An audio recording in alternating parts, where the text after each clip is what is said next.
De ce te temi, prostuțo? A întrebat Dima cu un zâmbet încurajator și a sărutat mireasa pe tâmplă. De mama ta, a mărturisit Zoia, dar ea nu mușcă. A râs el vesel.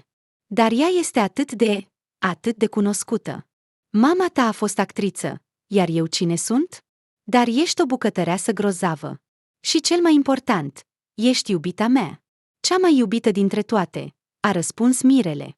Da, dar având în vedere circumstanțele, ce alte circumstanțe? Eu am o singură circumstanță. Te iubesc, iar tu ai speranțe în mine.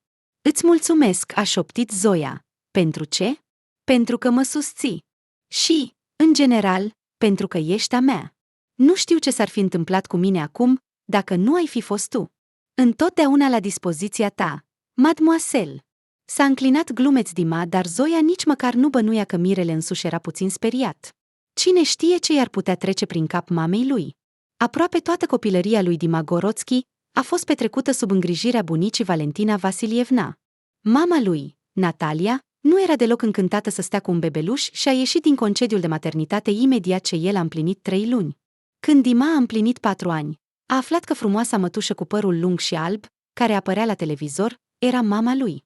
Natalia pleca la muncă de dimineață de vreme și se întorcea acasă când fiul ei deja dormea. Iar când ea spunea cuvântul filmări, Dima se temea.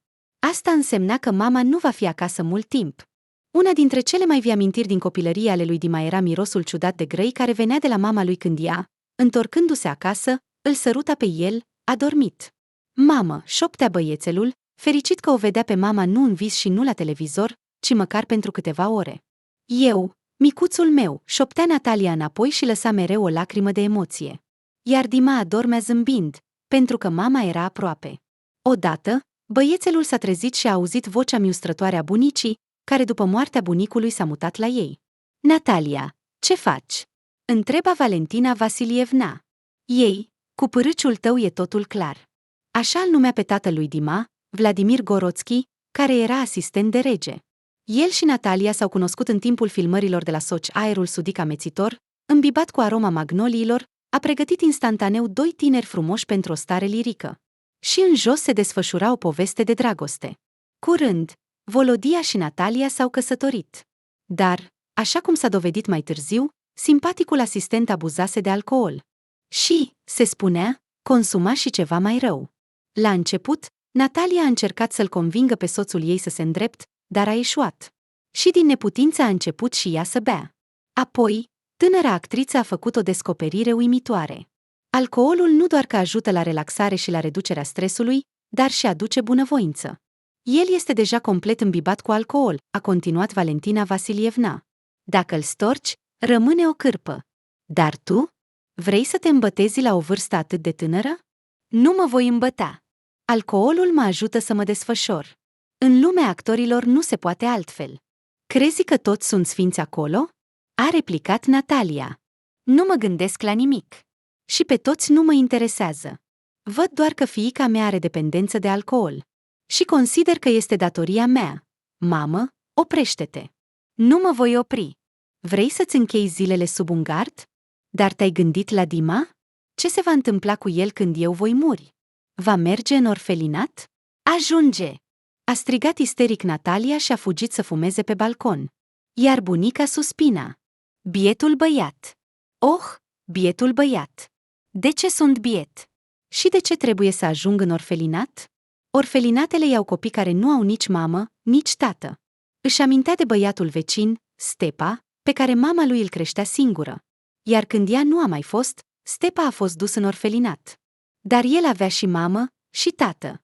Răspunsurile la întrebările sale le-a primit când a mers în clasa 1. Natalia a fost chemată din ce în ce mai rar. Totul a început când a venit la audiții pentru șaf, și Natalia a fost imediat respinsă. Apoi a fost și mai rău. După o vreme, a primit un rol de răufăcător și a venit la filmări deja beată. I s-a spus că rolul va fi dat unei alte actrițe, iar, din fericire pentru Natalia, trebuie spus că incidentul nu s-a repetat. Trebuie spus că rolul a fost jucat cu succes. Anul școlar se apropia, iar cheltuielile erau serioase, așa că a reușit să se țină în frâu, dar doar pentru o vreme. Cât despre Vladimir, el fusese de mult concediat pentru apariții sistematice la muncă în stare de ebrietate. Fostul asistent de rege se descurca cu câteva muncă ocazională. Lucra ca măcelar, repara pentru bani instalații electrice și robinete, cu alte cuvinte, nu se ferea de niciun fel de muncă. Problema era că adesea muncile ocazionale se terminau cu băuturi în compania beținilor locali. Natalia trăia de la o beție la alta. În ajunul 1 septembrie, s-a distrat bine cu prietenele, așa că în ziua cunoștințelor s-a trezit cu o durere de cap groaznică. Soțul a plecat la o nouă muncă. Mama și Dima dormeau. Natalia, fără să piardă vremea, s-a îmbrăcat și a plecat în căutarea unui medicament. Ei, ca un mire, a spus mama, privindu-le pe Dima, îmbrăcat în uniforma școlară. Natalia s-a aplecat să-i aranjeze cravata băiat și băiatul a simțit din nou mirosul amar. Numai că acum știa că este alcool și că este foarte dăunător pentru sănătate. Atunci de ce beau mama și tata? Se gândea Dima. Nu vor să fie sănătoși? Dar dintr-un motiv oarecare nu a îndrăznit să pună această întrebare părinților sau bunicii lui Dima. Mire a dat din cap Valentina Vasilievna și, uitându-se la fiică, a clătinat din cap. Natalia a ieșit în bucătărie, iar bunica, spunând așteaptă aici, a alergat după ea. Dima nu putea să nu înțeleagă că în bucătărie se va purta o discuție care nu era destinată urechilor lui. Iar fructul interzis, după cum se știe, este dulce. Ce? În starea asta te pregătești să mergi la festivitate? A întrebat Valentina Vasilievna, iar vocea ei nu preconiza nimic bun. În schimb, vocea Nataliei suna vesel și optimist. Mamă, ce ai? Am băut doar 3 pahare. A chicotit ea. Pedroidia veche e perfect, a murmurat bunica. Poate ar fi mai bine să rămâi acasă? Mamă, totul va fi bine, serios. Pot să ratez un eveniment atât de important? Acum mestec câteva cuișoare. Le beau cu ulei vegetal și totul va fi perfect. Ei, vezi tu, a clătinat din cap Valentina Vasilievna, plină de îndoială. Dar în cele din urmă a decis că nu se va întâmpla nimic rău. Cel mai important este să fii atent. Din fericire, festivitatea a trecut fără incidente. Învățătoarea, pe nume Ela Leonidovna, le-a vorbit părinților despre programul școlar, despre regulile interne și apoi i-a lăsat să plece. Natalia, care, din fericire, a avut destulă minte să nu se bage în seamă, nu a fost observată. Se pare că a scăpat, s-a gândit Valentina cu ușurare. Totuși, bucuria femeii în vârstă s-a dovedit a fi prematură. Mamă, bunică, haideți în parc, a propus Dima, aruncând priviri pe rând la mama și bunică. Ei, nu știu, a spus Valentina Vasilievna ezitând și a privit fiica, care deja se uita în jur, evident sperând să scape în magazin și să cumpere băutură. Poate mai bine să mergem acasă? Vreau să mă dau în caruseluri, te rog. A insistat băiatul. Bine, cedez, a spus bunica, gândindu-se că va fi bine, iar copilul are, până la urmă, o sărbătoare. Au trecut pe lângă câteva atracții. Valentina Vasilievna înțelegea perfect ce avea Natalia în minte. Se uita mereu cu suspiciune la fiică, dar aceasta se ținea obedient lângă ea, ștergându-și sudoarea de pe frunte și suspinând greu. Vreau la lanț! A strigat Dima. Mai bine nu, ți-ar fi frică, a clătinat bunica din cap. Nu-mi va fi, pe cuvânt, a răspuns băiatul. Profitând de disputa lor, Natalia s-a ascuns în spatele unui pavilion din apropiere și a alergat spre ieșire. Pentru a ajunge la cel mai apropiat supermarket, trebuia doar să traverseze strada. Așteptând culoarea verde a semaforului, Natalia a accelerat pasul și, după 3 minute, a ajuns la destinația dorită. Când s-a apropiat de casă, coada a început să murmură. Uitați, aceasta este Natalia Goroțchi. Se pare că a plecat în străinătate. Da, în străinătate. În ce străinătate? Păcat, o femeie atât de frumoasă. Și actriță grozavă. A fost. Da, alcoolul nu duce la nimic bun. Ignorând murmurul, Natalia a plătit pentru o sticlă de vodcă și s-a îndepărtat cu mândrie. S-a întors în parc și, găsind un loc retras, a început să bea. Valentina Vasilievna a sunat-o pe fiica ei, dar Tania nu răspundea. Să te ia dracu! A exclamat ea supărată. Unde este mama? A întrebat Dima după o altă atracție. Ei bine, asta trebuie să aflăm. A spus bunica cu un ton rău și, luându-le de mână, s-a îndreptat spre ieșire. Cu siguranță, draga, a plecat după vodcă. O voi prinde aici, s-a gândit Valentina Vasilievna, fără să bănuiască că Natalia se aprovizionase deja cu alcoolul dorit și acum se bucura de el. Pe emoții, voia să adauge cât de nepotrivit era ca nepotul să vrea atracții, dar și-a mușcat limba. Aprih fața beată a părinților nu era o plăcere, așa că a-i face fericiți era o datorie sfântă. Doar că bucuria s-a dovedit a fi de scurtă durată. Au trecut prin tot parcul, dar Natalia părea că a dispărut în apă, iar când bunica și nepotul au făcut un alt tur, atenția lor a fost atrasă de o mulțime de oameni care evident înconjurau pe cineva și întrebau despre ceva. Hai să mergem acolo, a murmurat Valentina Vasilievna. Fără dificultate, a ghicit cine era în centrul atenției. Sunt bine, particip în continuare la diferite proiecte, spunea Natalia cu veselie.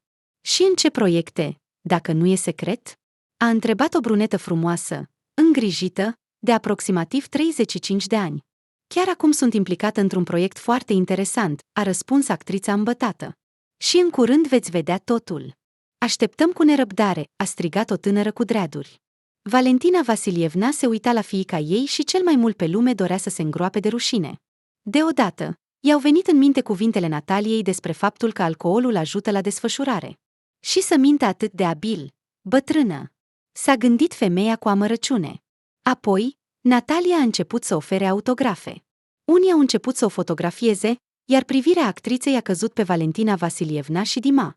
Oh, uite și mama mea și băiețelul meu, a spus Natalia cu o emoție beată. Și oamenii adunați în jurul ei, parcă la comandă, și-au întors capul spre mama și fiul ei, care se țineau de cap. Ce drăguți sunt! Au început să ciripească fanii. Băiatul este pur și simplu adorabil. Iar mama ta este o adevărată frumusețe, și tu îi semeni. Nu observă nimeni că este beată? S-a întrebat Valentina. Nelly observă, dar nu le pasă. Treptat, mulțimea s-a dispersat, iar ea a șoptit hotărât. Hai să mergem acasă, actrița teatrului Pogoșelov. Mamă, ce ai? E normal. Oamenii vin la mine, cer autografe. Asta face parte din profesie, ce să fac? Da, a murmurat sceptic Valentina Vasilievna, dar fiica nu se oprea. Sunt o stea, iar publicul mă iubește, a declarat ea cu pompa. Mama doar a hârșit, dar nu a spus nimic. Dima, care a înțeles că bunica nu voia să meargă în parc fără motiv, s-a liniștit. Din când în când, arunca priviri pe furși la mama lui. În acea zi, băiatul de 7 ani a realizat pe deplin ce înseamnă rușinea. Roagă-te să nu te intereseze autoritățile de protecție a copilului, îi reproșa Valentina Vasilievna fiicei ei când au ajuns acasă. Mamă, ce s-a întâmplat? Am interacționat cu oamenii, ceea ce este foarte important pentru o actriță, a întrebat Natalia cu mirare. Ai interacționat cu oamenii, a repetat mama. Trebuie să interacționezi cu oamenii cu capul limpede. Lasă-mă! Crezi că oamenii nu înțeleg că noi, oamenii creativi, avem nevoie de menținerea tonusului? Da. Dar pentru acest tonus plătește nu publicul, ci voi, oamenii creativi. Cum adică? A întrebat Natalia. Fiind în stare de ebrietate, nu era împotriva unei discuții. Cum adică? Dependență de alcool? Și așa. A spus mama, ca un verdict, și a adăugat cu un ton care excludea orice obiecție. Du-te să dormi. Nu vreau să dorm. A protestat ea, dar Valentina Vasilievna a fost neclintită. Hai. Când Natalia a dormit în sfârșit, femeia a suspinat ușurată. A aruncat o privire în camera lui Dima, nepotul stătea pe pat, ghemuit într-un colț. Ei, ce faci, vultur? A spus Valentina Vasilievna, încercând să pară lipsită de gris. Hai, te voi hrăni. Bunică, cine sunt autoritățile de protecție a copilului? A întrebat Dima, a suspinat greu. Nu era ușor. Oh, cât de greu era să răspundă la astfel de întrebări. Și Valentina Vasilievna dorea să-l protejeze pe băiat de mizeria în care l-au tras părinții lui. Dar, pe de altă parte, poate că ar fi timpul să nu-l mai țină în cocon. Cu cât mai repede băiatul va învăța realitatea dură, cu atât îi va fi mai ușor să se adapteze la viață, s-a gândit femeia și a răspuns. Sunt niște mătuși și unchi care iau copiii în orfelinate. Dar acolo trăiesc copii care nu au mamă și tată. A întrebat nepotul, privind-o nedumerit. Așa este. Dar acolo sunt luați și cei ale căror părinți beau. Ca mama și tata? Ca mama și tata. Așa că, Dima, trebuie să facem tot posibilul să ne salvăm mama. Să facem în așa fel încât să nu bea? Exact. Și pe tata? Tatăl tău nu mai poate fi ajutat. Dar mamei încă îi putem oferi ajutor. Am înțeles. A spus Dima profund. Ei bine, ești un băiat deștept. Acum hai să mâncăm. Natalia se străduia să se îndrept și să rămână trează, apoi din nou cădea. Odată, a venit beată la întâlnirea părinților. Și, evident, Ela Leonidovna a raportat imediat acest lucru la PDC. Totuși, mama neglijentă a avut noroc. În acest departament lucra un admirator al talentului Nataliei, care a luat-o sub protecția sa și a convins-o să se codeze. Spre surprinderea tuturor, ea a fost de acord. Natalia a fost din nou invitată la audiții și, după o vreme, a obținut un rol strălucitor și interesant, deci de plan secund. Poți să faci asta când vrei, a spus mama mulțumită. Natalia a încercat să-l influențeze și pe soțul ei. Volodia, nu poți trăi așa. Ești încă tânăr și, cu ajutorul lui Dumnezeu, îți vei găsi un loc de muncă bun și totul va fi bine. Dar Vladimir a răspuns că nu are de gând să se priveze de ultima bucurie din viață. Iar când Dima a împlinit 12 ani, tatăl său a murit de ciroză hepatică. Moartea lui Vladimir a marcat sfârșitul idilei. Natalia a cedat, a început să bea mai mult decât înainte. Odată, actrița s-a îmbătat atât de tare încât a trăit o moarte clinică, care a durat aproximativ 7 minute. Totuși, nu a renunțat la băut. Au trecut ani. Se părea că isprăvile bețive ale Nataliei nu vor avea sfârșit. Uneori, se dezbrăca și dispărea câteva zile. Mama nu își găsea locul. Bietă femeie, se zbătea prin casă și se întreba, unde este? Este în viață? Când Natalia se întorcea acasă cu o față vinovată, Valentina Vasilievna nu avea curajul să o certe cum se cuvine. Căci, cine știe, Nerevenca ar putea fugi din nou de acasă. Odată, când bunica a plecat la piață, o vecină a venit la ei și i-a spus lui Dima, du-te și adu-ți mama acasă. Aș fi făcut-o eu, dar nu vrea. Rușinat, băiatul de 13 ani a ieșit în curte și a văzut o astfel de scenă. Natalia zăcea pe o bancă, cu geanta sub cap. Pantofii ei erau lângă ea. Mamă, hai să mergem acasă, a spus timid Dima, încercând să nu observe mulțimea curioșilor, printre care era și Nastia din blocul vecin, care îi plăcea foarte mult. Meme, a murmurat femeia beată, abia reușind să-și miște limba. Lasă-mă în pace, vreau să dorm. Mama, trebuie să dormi acasă, nu pe bancă, a spus el mai hotărât. Am spus să mă lași în pace, a strigat Natalia.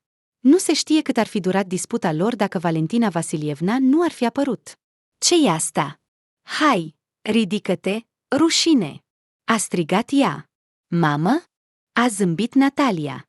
Eu sunt. De ce te-ai întins așa? Vreau să dorm. Și ce? Acasă nu este loc? A întrebat Dima. Dar eu nu sunt acasă? În cele din urmă, Valentina Vasilievna, Dima și vecina Irina, care s-au oferit să ajute, au reușit să o transporte pe Natalia în apartament și să o pună la somn. Mulțumesc, Ira, a spus Valentina Vasilievna vecinei. Da, ce să mai? Sighind cu compasiune, a răspuns Irina și a plecat.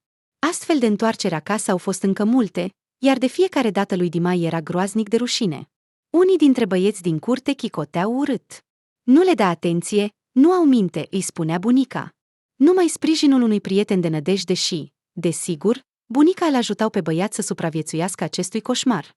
Și după un an, familia a suferit o tragedie. Valentina Vasilievna a murit. Un atac de cord blestemat i-a luat lui Dima persoana care a fost un rază de lumină în viața lui. Când Dima, adolescent de 14 ani, a aflat că bunica nu mai este, a plâns fără rușine. Natalia era, de asemenea, deprimată. Mamă! Iartă-mă! Plângea ea, luându-și rămas bun de la ea la cimitir. Iar după înmormântare, a căzut în depresie. Mamă, mâine sunt 9 zile de la moartea bunicii. Trebuie să cumpărăm produse. Da, băiete, desigur, voi cumpăra tot, a dat din cap scurt Natalia. În acea zi, nu a băut nicio picătură. Incredibil, dar Natalia s-a abținut de la alcool și de la masa de pomenire. Și Dima a avut speranța că totul va fi bine. Căci acum ei, mama și fiul, au rămas complet singuri în această lume. Natalia a rezistat o lună, apoi a început din nou să bea, și așa periodic. Din când în când, Dima o convingea pe mamă să se codeze, dar ea răspundea. Am mai trecut prin asta, și ce a ieșit? Dar există și alte metode de tratament pentru alcoolism, a spus fiul. Nu sunt alcoolică. Nu pot bea mult timp, deci nu am alcoolism. Dima a suspinat. A auzit deja că alcoolicii, de obicei, neagă problema lor și că trebuie să o conștientizeze. Numai atunci va avea efect. Balul de absolvire a fost pentru Dima o adevărată rușine. Natalia, care a băut destul de mult, a început să danseze cu entuziasm și, lăsându-se dusă de val, a căzut direct pe unul dintre vasele de porțelan cu flori, cu care era decorată sala. Vasul s-a spart în două. Din fericire, Natalia nu s-a rănit, dar rochia ei crem a fost murdară de pământ. Dima nu știa unde să se ascundă de rușine. Nu-i rămânea decât să-și ducă mama acasă. Au trecut ani. Dima a absolvit facultatea de economie a Universității de Stat locale. S-a angajat în departamentul comercial al unei companii de logistică respectabile. Deci, eu voi fi mama unui om important? A spus Natalia vesel. Sper, a râs Dima, iar mama a oftat în secret. Cariera de actor a Nataliei a scăzut practic la zero. Și nu e de mirare. De la aspectul ei cândva foarte atrăgător au rămas doar urme. De la popularitatea de altădată nu a mai rămas nimic. Și din când în când, Natalia era invitată să apară în reclame sau în roluri episodice. Și aceasta era tot ce putea spera. În plus, cinematografia avea nevoie de fețe noi, iar tinerele actrițe îi călcau pe urme. Natalia nu se gândea să schimbe situația. Ea continua să refuze să se trateze de alcoolism. Perioadele de sobriete se alternau cu cele de beție, dar Dima nu își pierdea speranța de a o convinge pe mamă să se trateze. După 2 ani de muncă în compania de logistică, Dima a primit o ofertă interesantă, să ocupe funcția de director adjunct. Oh, nu știu, a spus el, șocat de o ofertă atât de neașteptată.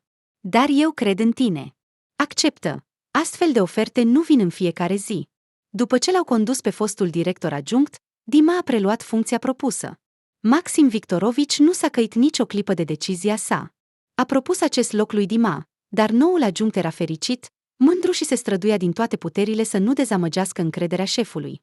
Am făcut-o, repeta el ca pe o mantră, știind că este doar începutul. Cu ajutorul lui Dumnezeu, va avansa din nou pe scara carierei. Acum, resursele îi permiteau lui Dima să-i facă mamei cadouri scumpe și să o trimită în stațiuni. Am devenit ca o doamnă, a spus Natalia odată, râzând, după ce a băut puțin. Alcoolismul a afectat negativ aspectul fostei actrițe, dar datorită muncii bune a unui cosmetician, i-a arătat din nou splendid. Natalia a început să iubească ținutele extravagante, bijuteriile stridente, machiajul strident și petrecerile tematice, la care purta cu plăcere toate acestea. Așa, o ieșire din profesie nedemnă. Și a devenit și arogantă. Alcoolică, spuneți, a murmurat Natalia, citind un articol pe internet, în care autorul o fotografia cu o sticlă de vin scump pe o bancă în parc. Cine sunteți voi? Prostime. Nimeni. Nimeni și nu mă cheamă deloc. Aproape așa se comporta cu personalul de serviciu din hoteluri, saloane de înfrumusețare și însoțitoare. Hei, fetiță, adu-mi un coniac, i-a spus Natalia însoțitoarei, când zbura spre Egipt. Hei, mișcă-te, drăguță, știi măcar cine sunt eu? Blondina drăguță nu știa evident cine era în fața ei, așa că, cu un zâmbet confuz, a ridicat din umeri și s-a dus după coniac. Stai puțin, tu chiar nu știi cine sunt eu? Îmi pare rău, nu, a zâmbit vinovat însoțitoarea de zbor. Ce să-i faci? Se mai întâmplă. Eu sunt o actriță cunoscută. Asta sunt eu.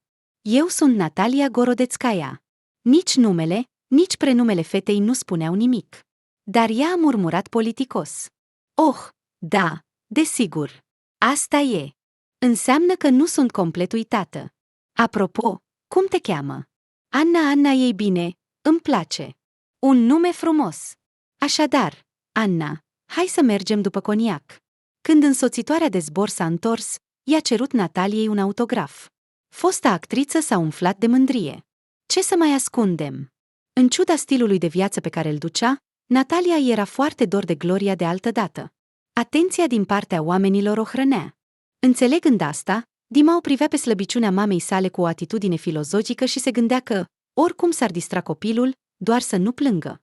Numai că tratamentul alcoolismului nu mergea deloc bine.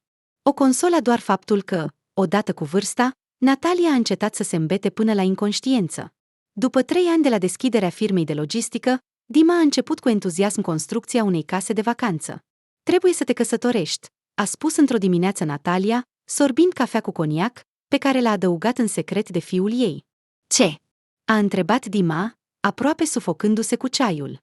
Ce să mai spunem, Să purtăm astfel de discuții nu era în caracterul Nataliei. Trebuie să te căsătorești, spun, a repetat ea. Să mă căsătoresc? De ce tot repeți ca un papagal? Da, să te căsătorești. Ei bine, ce? Eu am aproape 50 de ani. Vreau să am nepoți. Dima a clătinat din cap cu uimire. Ce să mai zici? El credea că mama nu are nevoie de asta.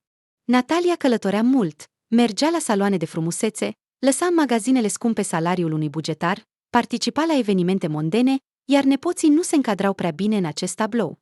Mai bine spus, deloc. Așa că așa stau lucrurile, s-a gândit Dima.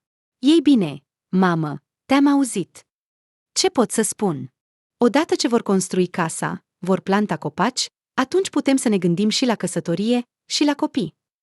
Am înțeles, a zâmbit mama în răspuns. Totuși, omul își face planuri, iar Dumnezeu dispune. La scurt timp după această conversație, Dima s-a întâlnit cu viitoarea sa soție. Dima venea de la negocieri de afaceri care se desfășurau într-un club de țară. O brunetă drăguță stătea la o stație de autobuz, care se afla în câmp deschis. Se adunau nori, așa că soarta fetei nu era prea invidiată. Dima a coborât geamul și a întrebat. Spre oraș? Bruneta a dat din cap. Să urci. După ce a eitat puțin, fata s-a urcat în mașină. Pe drum s-au cunoscut și au început să vorbească. Fata se numea Tatiana. S-a dovedit a fi veselă și sociabilă. Oh! A exclamat brusc noua cunoscută, uitându-se mai atent la fața lui Dima. Nu cumva ești fiul actriței Natalia Gorodețcaia? Așa este, da. Zâmbind, a dat din cap. Să te miri. O actriță grozavă. Doar că în ultima vreme nu a fost văzută. Așa e. A suspinat. Ce să-i faci? Popularitatea e o chestiune capricioasă. Așa e. A fost de acord Tatiana. Dar, știți, mi-ar plăcea foarte mult să o cunosc și să discut cu ea. Atunci care e problema? Pot organiza o întâlnire. Nu credeți că mă impun. Vă asigur, nu mă gândesc la așa ceva. Și mama va fi foarte fericită. Știți cât îi lipsește atenția publicului. Ei bine, dacă e așa. Ei bine, astăzi nu pot, trebuie să merg acasă. Atunci hai să ne schimbăm numerele de telefon și să ne auzim? Ok, întâlnirea a avut loc a doua zi. Natalia s-a pregătit temeinic pentru ea. A purtat bluză de mătase preferată de culoarea cireșelor coapte și pantaloni deschiși din același material. Și-a strâns părul într-un coc și și-a făcut un machiaj spectaculos. Nici nu-i vine să creadă. Privea la Natalia cu ochii mari, a spus Tatiana. Să te gândești că am venit la prânz la o celebritate. Așa că nu e chiar o celebritate, a murmurat Natalia cu o notă de cochetărie. Desigur, o celebritate, a dat din cap zâmbind fata, oferindu-i actriței un buchet de trandafiri și adăugând cu un suspin. Îmi plac atât de mult filmele dumneavoastră, în special Grădina Nimfel Vicleană. Ce spui? A exclamat fosta actriță, încântată că prietena fiului își amintește de un film atât de vechi, în care ea juca rolul principal când era tânără și proaspătă. Adevărat, adevărat. Ești atât de frumoasă acolo. Nu, desigur, ești și acum o femeie splendidă, dar în acel film ești atât de magică. Ei bine, mulțumesc pentru cuvintele frumoase. Acum hai să ne așezăm la masă. Tatiana, ce preferi? Vin? Vodcă? Coniac? Aș bea vin, a răspuns oaspetele. Cuvântul oaspetelui este lege, a murmurat Natalia, și masa a început. Tatiana nu se sătura să facă complimente gazdei, iar Tatiana nu rămânea în urmă. Dima le observa și se gândea cât de bine este când o fată poate găsi un limbaj comun cu mama. Așa că, poate, asta e destinul? Tatiana, ce faci, dacă nu e un secret? A întrebat fosta actriță. Nu e un secret. Lucrez ca administrator la un hotel. Înțeleg. Bravo! A spus Natalia cu bunăvoință, iar fiul s-a gândit cu uimire unde a dispărut snobismul ei. Dima și-a amintit cum mama vorbea cu administratorul hotelului când se aflau în vacanță în Cehia. A fost ceva deosebit. Dar aici, bravo, minuni și atât.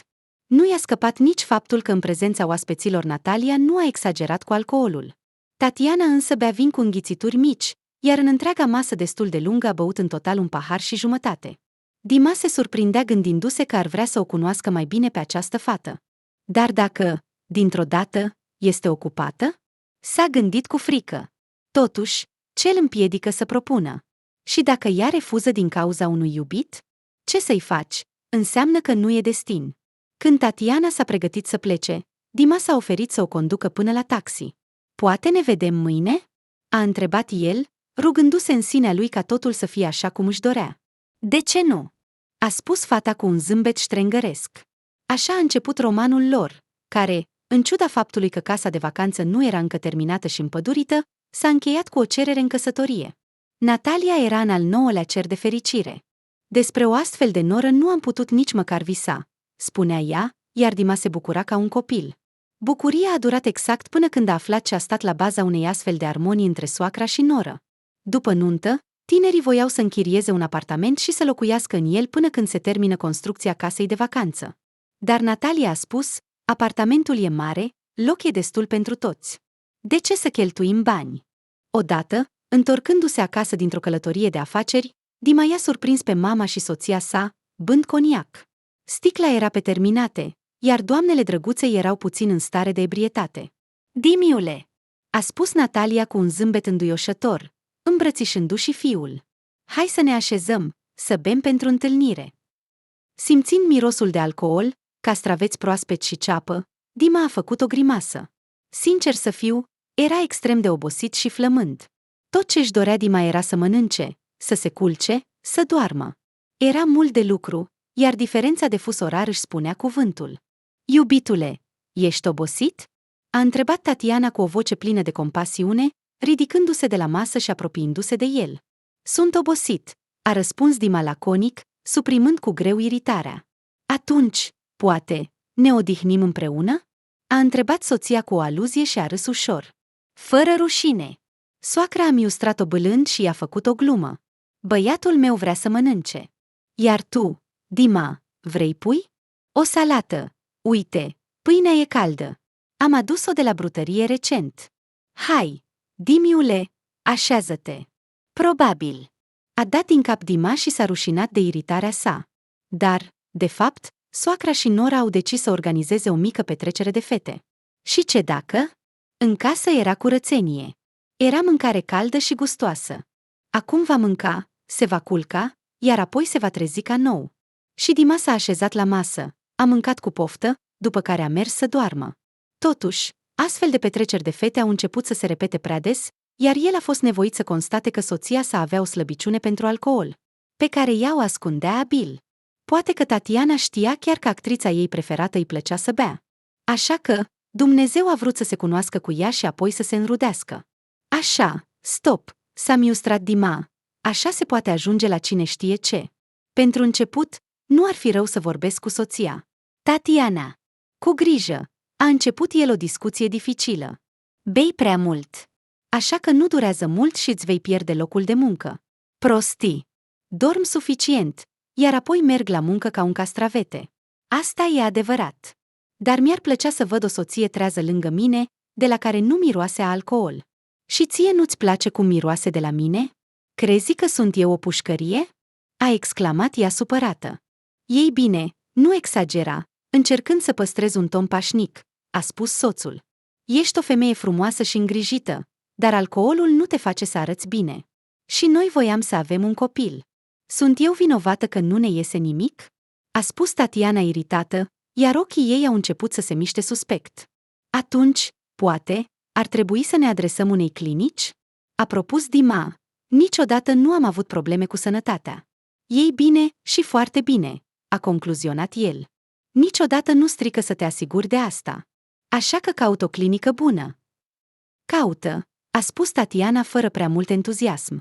Totuși, soții nu au fost nevoiți să apeleze la serviciile specialiștilor din centrul de familie. Odată, Dima a uitat acasă niște documente, iar când bărbatul, luând hârtiile, se grăbea să-și pună pantofii, a atins din greșeală măsuța din hol. Ușa s-a deschis, iar tot conținutul a căzut. Dima a început să adune lucrurile căzute, iar privirea lui s-a oprit asupra unui pachet de contraceptive. A înțeles imediat totul, dar a decis să amâne discuția cu Tatiana până seara. Munca nu a așteptat. Tatiana, trebuie să vorbim. Te ascult. Adjunctul directorului general al companiei de logistică, care a avut ocazia să discute cu mulți oameni de afaceri respectabili, Nu știa cum să înceapă o discuție cu propria soție. Dima, te ascult, a spus Tatiana.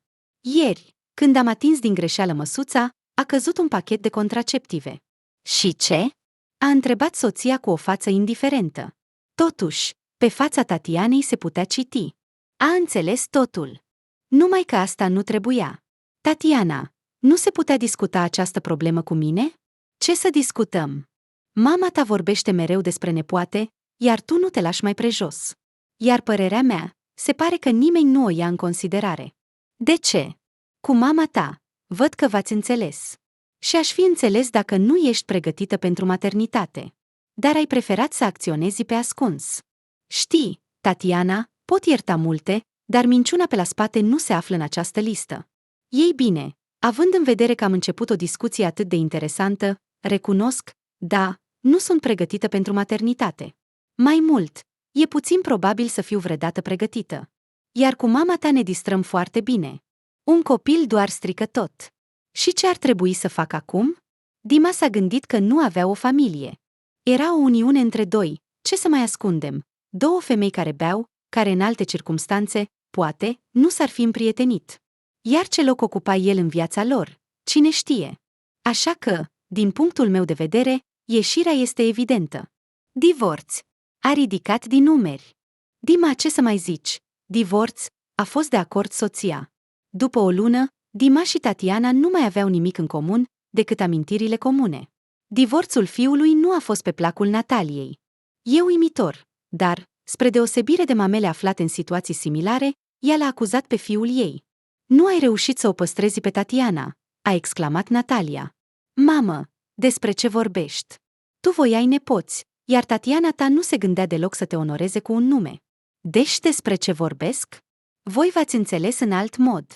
Prietenie pe baza băuturii. Asta, îți spun, e o minciună. Privind cu furie, mama l-a întrerupt.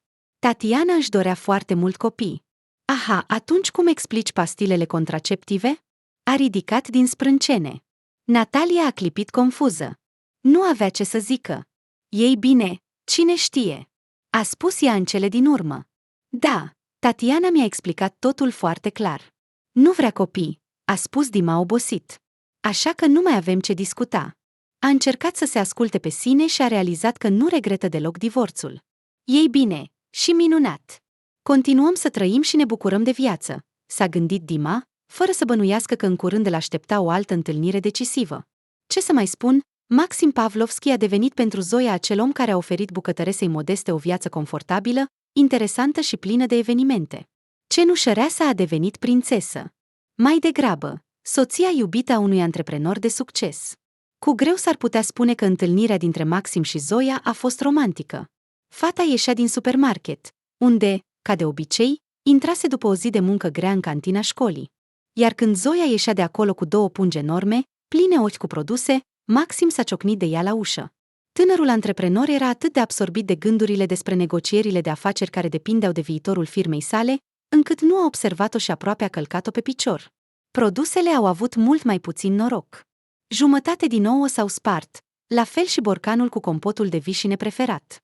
Florile de pe tortul cumpărat pentru ziua lui de naștere s-au transformat într-un amestec alb, roș și verde, iar o bună parte din fructe au ieșit din pungă, spre bucuria cerșetorilor locali. Îmi pare rău, m-am gândit prea mult, a spus tânărul, confuz. M-am gândit. Trebuie să te uiți pe unde mergi, a replicat Zoia. Da, desigur, a dat din cap el și a propus. Hai să-ți cumpăr produse noi. Mă descurc, a răspuns fata cu demnitate. Nu se discută, a răspuns omul de afaceri și, luând-o pe Zoia de mână, s-a îndreptat spre raionul de produse. Tânărul, pe nume Maxim, nu doar că i-a compensat produsele stricate, dar a dus-o și pe fată până la bloc. Apoi i-a cerut numărul de telefon, iar a doua zi a stabilit o întâlnire. Spre invidia colegelor Zoiei, Maxim o lua în fiecare zi de la muncă și îi făcea mereu cadouri plăcute, flori, bomboane, parfumuri. Colegele din cantina școlii spuneau că aceste relații nu au viitor. Unde e el și unde ești tu? Nu, ești, desigur, o fată frumoasă, dar ești doar o simplă bucătăreasă și nici măcar dintr-un restaurant la modă. Iar el e un om de afaceri de succes. Și e cam șmecher. Are ochii mici, te va lăsa ca pe o matroană. Nu e adevărat, Maxim mă iubește, a replicat Zoia. Dar voi vă cunoașteți de foarte puțin timp, a spus colega. Și are vreo importanță asta? Se poate întâmpla dragoste la prima vedere. Ei bine, apoi să nu spui că nu te-am avertizat, a ridicat din umeri Larisa. Nu va fi nevoie, a răspuns Zoia cu un zâmbet fericit. Cum s-a înșelat? Antreprenorii nu sunt cei mai romantici oameni din lume, dar Maxim știa să flirteze frumos. În ziua de naștere a Zoiei, el a trimis dimineața la școală 1001 de trandafiri. Aceasta este cea mai bună sărbătoare din viața mea, se gândea fata fericită, strângând buchetul gigantic. Întreaga zi de muncă, Zoia plutea pe nori. Colegele bucătărese mai aruncau din când în când o privire invidioasă la trandafirii roșii. Dar nu spuneau nimic. Dar când a fost pe punctul de a pune bicarbonat în loc de sare, șefa de bucătărie, Lida, a strigat. Zoia, nu te juca! Înțeleg că e ziua ta de naștere. În plus, dragoste, morcov și altele. Dar să ne înțelegem. La muncă trebuie să muncim. Da, îmi pare rău. A dat din cap ascultător. Asta e. Văzându-le pe îngrijitorul impunător, îmbrăcat scump, părinții s-au simțit stânjeniți. Nu știau unde să-l așeze pe Maxim și ce să-i ofere. Nu vă agitați atât, a spus oaspetele cu generozitate. Iar în vocea lui au apărut note de superioritate. Dar nici lui Mihail, nici Elenei nu le-a plăcut, dar acesta era alegerea fiicei lor. Iar Zoia este o fată isteață, nu va alege pe oricine. Și apoi prima impresie, adesea înșelătoare, își consola Elena. Și totuși, în inima mamei iubitoare s-a așezat o neliniște. Cererea de mână și inima lui Maxim s-a transformat într-o adevărată sărbătoare. A rezervat o masă în cel mai bun restaurant din oraș și muzică live. În jurul mesei erau coșuri albe cu trandafiri atât de mari, încât păreau că nu există în natură.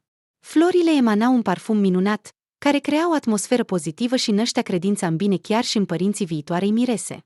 Mihail Alexandrovici Elena Vladimirovna a spus solemn Maxim, vă cer mâna fiicei dumneavoastră. Nu aveți nimic împotrivă ca ea să devină soția mea? Principalul lucru este ca Zoia să nu fie împotrivă. Nu s-a putut abține de la zâmbetul viitoarei soacre. Zoia, privind cu dragoste la ea, a întrebat Maxim. Ochii ei și zâmbetul visător au spus mai mult decât orice cuvânt. Și totuși, timidul ei da a devenit un frumos punct final al romanului lor, care urma să se transforme în nașterea unei noi familii. După o nuntă splendidă, tinerii s-au dus în Paris. Ce grozav este el pentru mine, se gândea Zoia, adormind în hotelul Reginal Hoover pe umărul soțului. Iar fetele spuneau. Fericita mireasă a adormit fără să-și termine gândul. Maxim, trebuie să-ți spun ceva, a spus Zoia cu un zâmbet misterios. Te ascult, a dat din cap soțul, distrat de raport. O să avem un copil. Nu te cred, a spus vesel Maxim, desprinzându-se de laptop. Sincer să fiu, Zoia nu-i plăceau. Cum mi se părea, frazele lui cam dure, care nu de puține ori îi scăpau de pe limbă. Tânăra femeie justifica comportamentul lui Maxim prin faptul că a crescut în orfelinat, dar nu putea să facă nimic în privința asta. Totuși, de data aceasta, Zoia parcă nu a observat prostiile lui, pentru că, judecând după voce, Maxim era bucuros de viitorul copil. Așa că, cu un zâmbet, a spus el, sărutând-o pe soție pe creștet și a așezat-o pe genunchi. Voi deveni tată? Se pare că da. Grozav! A exclamat Maxim cu un entuziasm de băiat. Începând din acea zi, el a înconjurat-o pe soție cu dragoste și grijă. I-a pus la dispoziție viitoarei mame pe adjunctul său, care îndeplinea funcția de șofer personal. Când Zoia mergea la consultația de femei, Dima, așa-l chema pe adjunct, o aștepta cât era nevoie. Maxim i-a oferit birouri și i-a propus să mănânce din masa lor. Sincer să fiu, Zoia se simțea stânjenită de prezența adjunctului, dar, dacă soțul a considerat că este convenabil, nu s-a opus și fără intare la hrănit pe Dima la prânz. În plus, cea mai mare parte a timpului, Dima își petrecea timpul în biroul său. Apropo, fața adjunctului lui Maxim i s-a părut Zoiei vag cunoscută. O văzuse cu siguranță undeva. Dar unde anume, nu-și putea aminti. Pavlovski avea o menajeră, Maria Vasilievna, o femeie în vârstă și extrem de ordonată. Venia de câteva ori pe săptămână pentru câteva ore. Rapid și cu pricepere făcea ordine și pleca. Tot restul timpului, Zoia și Dima erau singuri. Practic nu vorbeau, iar această tăcere stânjenitoare era și mai apăsătoare din cauza prezenței adjunctului șofer.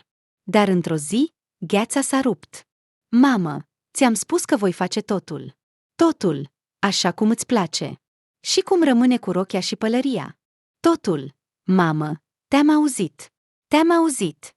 Pa! Oh, mama asta! Cu un oftat, Dima a dat din cap. Nu te plictisești cu ea. Asta e soarta noastră a copiilor mari. Zoia a observat zâmbind. În copilărie, îndeplineau dorințele noastre, iar acum e rândul nostru. Asta e adevărat, dar mama mea e ceva deosebit. Îi place tot ce e extravagant. A rezervat o masă la restaurant și vrea și un decor extravagant. Flori pe masă în ton cu rochia, lumânări, o pălărie cu boruri largi. Zoia și-a imaginat cum ar putea arăta mama lui Dima și a zâmbit involuntar. Ei bine, da, e amuzant, a spus ea. Așa sunt capriciile fostei profesii. Așa cum se spune, cu ce se mai distrează copilul? Și ce profesie ai, dacă nu e un secret? A întrebat tânăra. Mama mea este fostă actriță. Serios? S-a mirat Zoia și atunci a realizat. Desigur. O văzuse pe Dima pe internet împreună cu mama lui. Și mama ta nu cumva este Natalia Gorodețcaia? Ea este. Știți, îmi place foarte mult. De ce nu mai joacă acum? Ei bine, cinematografia cere fețe noi. Înțeleg, a dat din cap tânăra. Au mai vorbit încă o jumătate de oră, iar Zoia l-a găsit pe Dima un bărbat interesant și deștept. De atunci, nu a trecut o zi fără discuții pe cele mai diverse teme, iar tinerii au trecut la tu. Gătești grozav, i-a spus ea odată. Pentru soția unui om de afaceri, asta e, să spunem, ceva ireal. Personal, cred că toate acestea sunt stereotipuri. Nu, dar dacă soția unui om de afaceri este fiica unui prieten de familie sau din cercul lor, atunci, desigur. Probabil, a fost de acord Dima. Dar în ceea ce mă privește, eu sunt bucătar de profesie și înainte de căsătoria cu Maxim am lucrat în cantina școlii. Ce să spun, elevii acestei școli pot doar să invidieze, a zâmbit el. În timpul comunicării, Zoia a început să dezvolte un sentiment ciudat, al cărui nume nu putea să-l definească. Dar nu avea nicio îndoială că acest sentiment exista. Totuși, avea câteva gânduri în legătură cu asta și nu-i plăceau deloc. Sunt o soție bună care își iubește soțul. Tot ce e altceva e prostie, își spunea Zoia în gând. Dar ea nici măcar nu bănuia ce gândea Dima, iar gândul era, ce păcat că nu ne-am întâlnit mai devreme. Bună dimineața, iubita mea, a spus Maxim, sărutându-și soția și observând expresia posomorâtă de pe fața ei. Ce ai? Te simți rău? Nu, e o prostie. Pur și simplu am dormit prost azi noapte. De ce așa? Ea însă și nu putea explica ce se întâmpla. Zoia era chinuită de un sentiment de rău augur, care se intensifica din ce în ce mai mult. Îți spun, nu e nimic grav.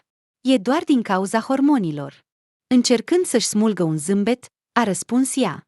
Maxim a dat din cap. Te duci azi la ecografie? A întrebat. Da, a suspinat Zoia, iar sentimentul de rău augur o cuprindea din nou cu o forță nouă. Ce se întâmplă? S-a enervat ea pe sine. În acea dimineață, totul mergea prost pentru Zoia, cafeaua a fugit de ea, farfuria în care pusese sandvișurile a scăpat din mâini și s-a spart.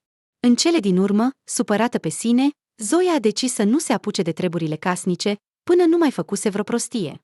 Și s-a dus să se îmbrace. Dar, în timp ce își punea colanții, a văzut o rană impresionantă și a izbucnit. Dar totul nu e cu bine, nu-i așa? S-a gândit Zoia, oftând cu voce tare și îmbrăcându-se într-un costum de maternitate destul de drăguț, de culoare lila, și a ieșit spre mașină. Bună dimineața, a spus Dima, exact cum o salutase recent Maxim.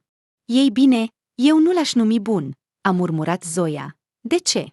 A întrebat el, iar tânăra femeie i-a povestit despre peripețiile ei matinale. Neașteptat pentru ea, a împărtășit lui Dima gândurile despre sentimentul de rău augur, iar el a spus. Lasă asta. Alungă toate gândurile negative din capul tău, mai ales în situația ta. Da, bineînțeles, a dat din cap Zoia și, deodată, a realizat că în prezența adjunctului soțului ei se simțea mult mai bine. Rezultatul ecografiei, ca să spunem așa, nu era încurajator. La fiica dumneavoastră îi lipsește un rinic și, de asemenea, există o mică tumoră în creier. Zoia a oftat. Iată-le pe rău augur. Și ce să fac? A întrebat ea cu o voce tremurândă. Doctorul doar a ridicat din umeri și a spus, pot să vă sfătuiesc doar un lucru: să întrerupeți sarcina. Probabilitatea ca copilul să se nască cu handicap este foarte mare. Dar există oare metode de tratament, operații? Dacă acestea costă mulți bani, pentru noi nu este o problemă. Mama viitoare a iubit copilul nenăscut mai mult decât viața ei de când a aflat de sarcină, așa că era pregătită să se agațe chiar și de cea mai mică șansă. Dar, din păcate, operațiile nu se termină întotdeauna cu succes. Așa că merită să riști? Mulțumesc! La revedere! Ridicându-se de pe scaun, a spus Zoia și a ieșit din cabinet pe picioare tremurânde. Mergea pe coridor ca într-un vis și se gândea cât de nedreaptă este viața. Câte mame neglijente lasă în maternități copii complet sănătoși. Zoia, ești bine? A auzit vocea lui Dima, ca și cum ar fi venit prin vată. A dat din cap, alungând de la sine tot coșmarul acelei zile, și a lăsat lacrimile să curgă serios. Doamne, ce ai pățit? S-a speriat Dima și, deschizând ușa din spatea mașinii, a început să o așeze pe Zoia. Ea plângea amar. În plânsul tinerei femei era atât de multă tristețe și disperare, încât inima lui Dima s-a strâns. A întrebat din nou ce s-a întâmplat, dar Zoia doar suspina și dădea din cap. Dima nici nu bănuia cât de mult dorea ea să împărtășească cu el durerea ei. Dar Zoia considera că nu era corect. Până la urmă, avea un soț, iar discuția se referea la copilul lor viitor. Și a sunat numărul lui Maxim. Da, draga mea, a răspuns soțul cu bâlâândețe, iar Zoia, înghițind lacrimile, i-a povestit despre vizita la consultația de femei. Reacția soțului a risipit toate speranțele ei pentru un rezultat favorabil al situației. Ce? Ești nebună? De ce să naști un handicapat? Gândește-te singură, de ce să te condamni pe tine și pe copil la astfel de suferințe? A spus Maxim iritat. Dar eu credeam că suntem o familie și că vom depăși totul împreună. Sigur, suntem o familie. Și, din punctul meu de vedere, singura modalitate de a depăși situația este să scăpăm de copil. În general, sunt categoric împotriva ideii să naști. Și Zoia a izbucnit din nou în plâns. Dima conducea mașina, fiind complet confuz. Auzind conversația Zoiei cu soțul ei, a fost șocat. Dima, desigur, nu a auzit ce i-a spus soția șefului său, dar nu era greu să-și dea seama. Maxim a fost întotdeauna mai aspru, dar, în general, s-a dovedit a fi un om decent. Pentru Dima se pare că s-a înșelat. Și, de asemenea, tânărul adjunct al directorului general dorea foarte mult să o ajute pe Zoia. Dar cu ce să o ajut? Zoia, poate că îți cumpăr o apă? A propus Dima, când au ajuns la supermarket. Da, nu ar strica. A răspuns ea cu o voce monotonă și a zâmbit umflat. Rece, nu-i așa? A zâmbit el înapoi, mulțumit că Zoia părea că începe să se calmeze. Aha, vin imediat. Conversația cu Dima, ca de obicei, a avut un efect calmant asupra ei. Iar când tinerii au ajuns la casa unde locuiau cu Maxim, Zoia s-a prins că nu vrea să se despartă de acest om minunat. Totul se va rezolva, a spus Dima, strângând mâna Zoiei. Ce mult dorea să creadă în asta. Ajunsă acasă, femeia epuizată s-a lăsat pe pat și nu a observat cum a adormit. Când s-a trezit, Maxim era deja acasă. La cină, nu au schimbat decât câteva fraze. Iar când Zoia, după ce a spălat vasele, a intrat în dormitor, a văzut cum Maxim a luat perna și pătură și, probabil, s-a dus să doarmă în birou. Iar dimineața, Zoia a înțeles clar. Viața ei nu va mai fi niciodată la fel. De obicei, Dima venea la Pavlovski la jumătate de oră după ora 7, dar de data aceasta nu era. Și ce ar putea să însemne asta? Oare Maxim l-a dat afară pe Dima? La această întrebare s-a gândit Zoia: de ce ar mai avea acum nevoie de mine? Soțul a sunat pe cineva și a întrebat. Ești aproape? După 10 minute, a ieșit din apartament fără să-i spună soției niciun cuvânt. Poate că acesta este sfârșitul?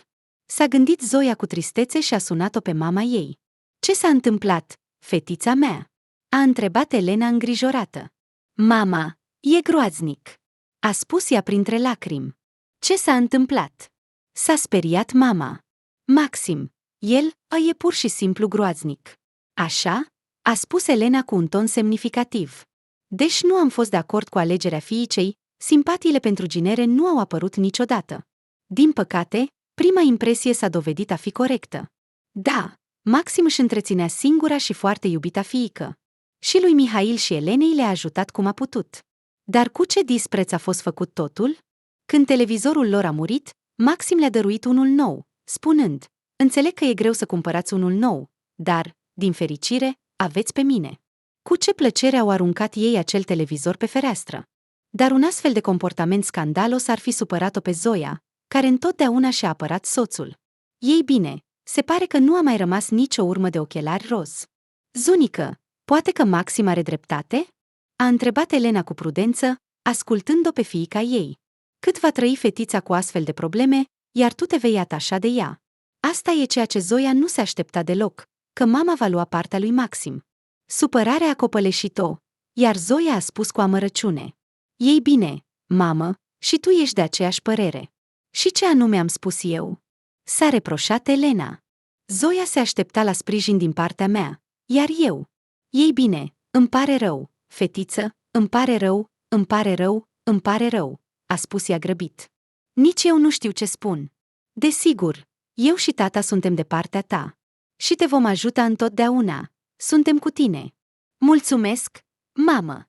Cred că mă voi întinde. Nu mă simt bine. Desigur, draga mea, odihnește-te. Zoia s-a întins pe pat direct în halat și a adormit instantaneu. Se simțea oboseala nopții fără somn. A fost trezită de un apel telefonic de la soț. Poate că s-a răzgândit și vrea să-mi spună asta? S-a gândit tânăra femeie cu speranță. Zoia, cu o speranță care s-a risipit instantaneu, a spus Maxim: pregătește-te. Te duci la centrul medical. Am acolo oamenii mei. I-am explicat lui Dima unde să meargă. Va fi aici în 30 de minute. Bine, a spus Anna cu neîncredere.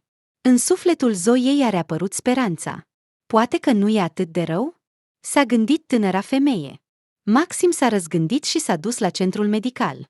De îndată ce fetița se va naște, ne vor oferi ajutorul necesar și totul va fi bine.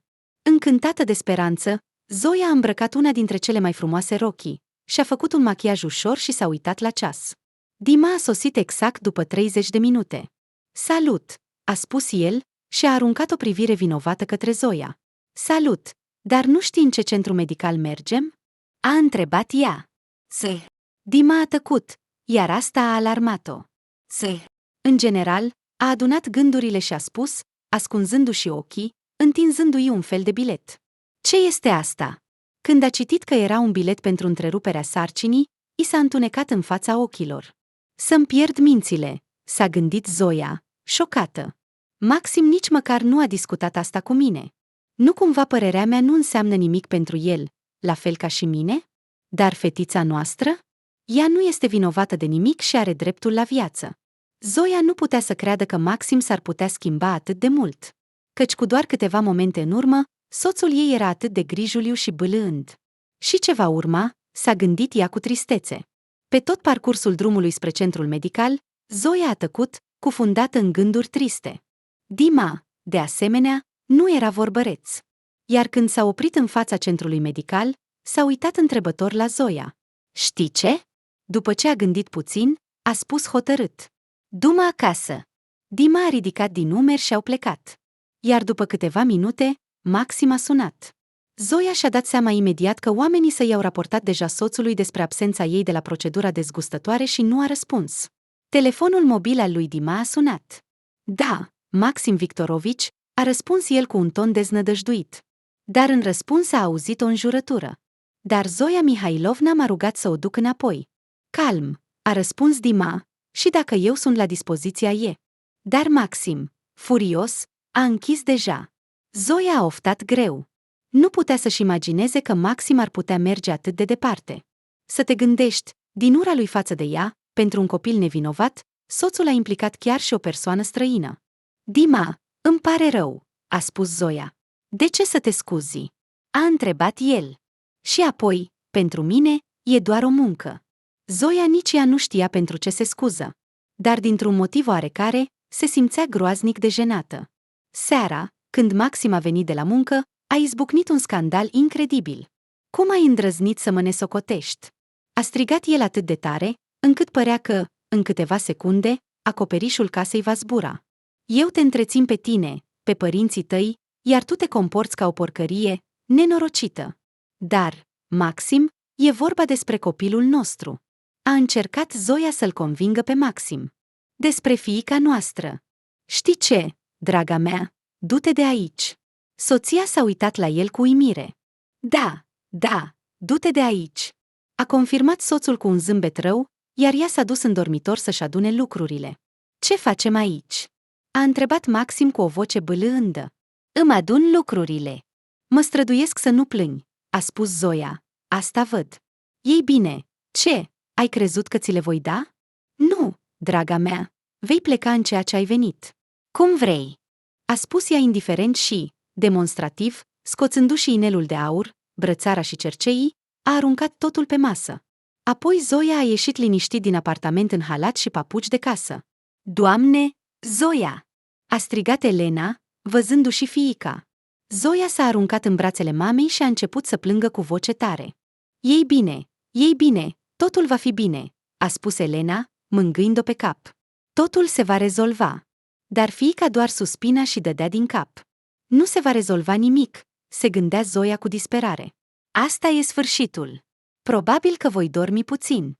Somnul mă apasă, pur și simplu nu mai am putere. Zoia, dormi?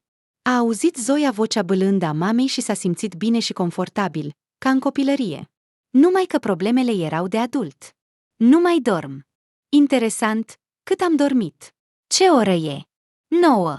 Ce bine, o oră și jumătate de somn după un scandal groaznic nu e atât de rău.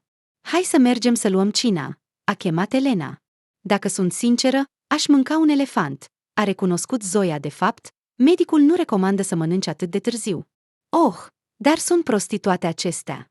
Dacă ți este foarte foame, poți. Ce nenorocit! A exclamat Mihail, care tocmai venise de la muncă și a auzit ultimele noutăți. Dumnezeu să-i fie judecător! A răspuns fiica. Continuăm să trăim. Zoia se simțea groaznic de rău nu atât pentru ea, cât pentru fetița nenăscută.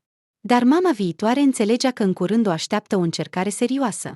Așa că trebuie să fie puternică. Iată, e minunat! Ne descurcăm! Împreună suntem putere! A susținut-o soțul ei. Ei bine, vezi? A spus ea Zoiei cu un zâmbet încurajator. Da, a spus fiica în șoaptă și a zâmbit pentru prima dată în ziua aceea. E ușor să spui că trebuie să fii puternic. A îndeplini această promisiune este mult mai greu. Mai ales când în suflet s-a așezat o întunecare profundă. Și nu ai auzit niciodată că cel mai întunecat moment este înainte de zori? A întrebat Elena, încercând să-și încurajeze fiica. Am auzit.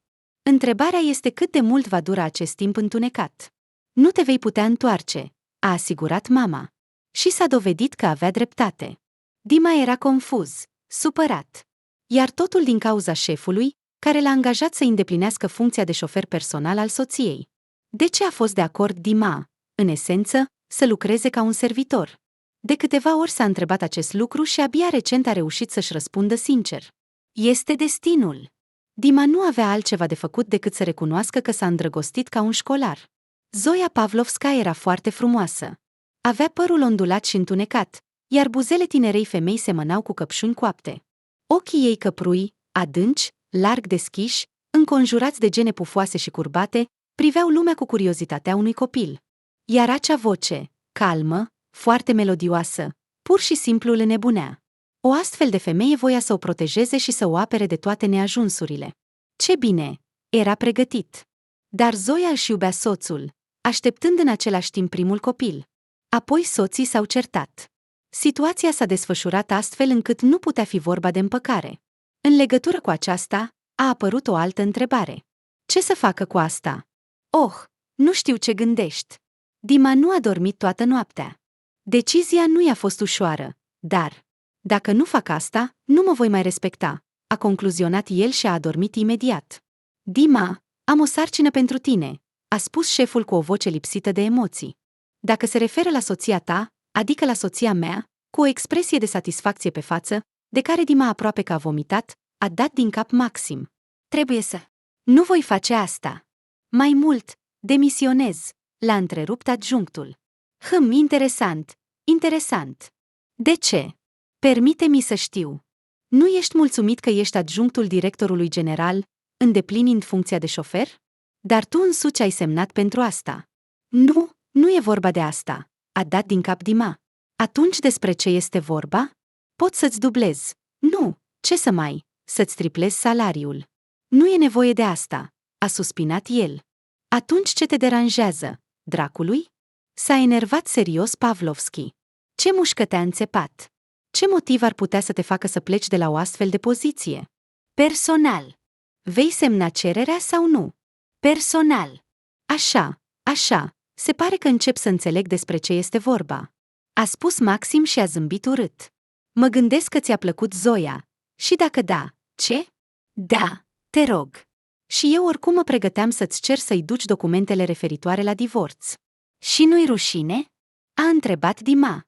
Ce e rușinos? Să implic oameni străini în certurile tale familiale. De ce ar trebui să-mi fie rușine? A zâmbit Maxim. Și te rog să-mi faci o favoare și îți plătesc bine pentru asta. Ah, Dima, credeam că ești mai deștept. Nu ai mizat pe cel potrivit. Oh, nu ai mizat pe cel potrivit. Vei semna cererea? A întrebat adjunctul, ignorând vorbirea lui. Da, te rog. A răspuns acum fostul șef și a semnat cu ușurință. Poate că totuși o vei duce documentele? Din vechea prietenie. Oh, nu, a dat din cap Dima.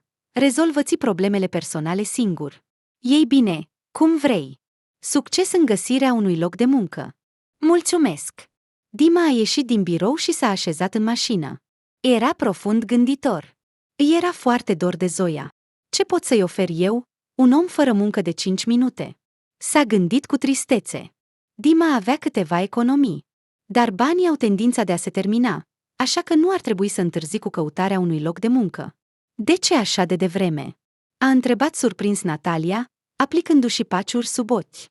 Mama, am demisionat. De ce? Așa, a fost un motiv, a răspuns el evaziv. Interesant, ce motiv poate determina o persoană să părăsească un loc de muncă atât de bun? Nu cumva o femeie este implicată aici? Da, mama mea este o femeie remarcabil de perspicace, a constatat Dima în gând. Dar, probabil, e prea devreme să-i spun despre asta. Știa că Natalia era încă prietenă cu fosta lui soție și, trebuie spus, bănuia că mama ar putea împiedica o nouă relație.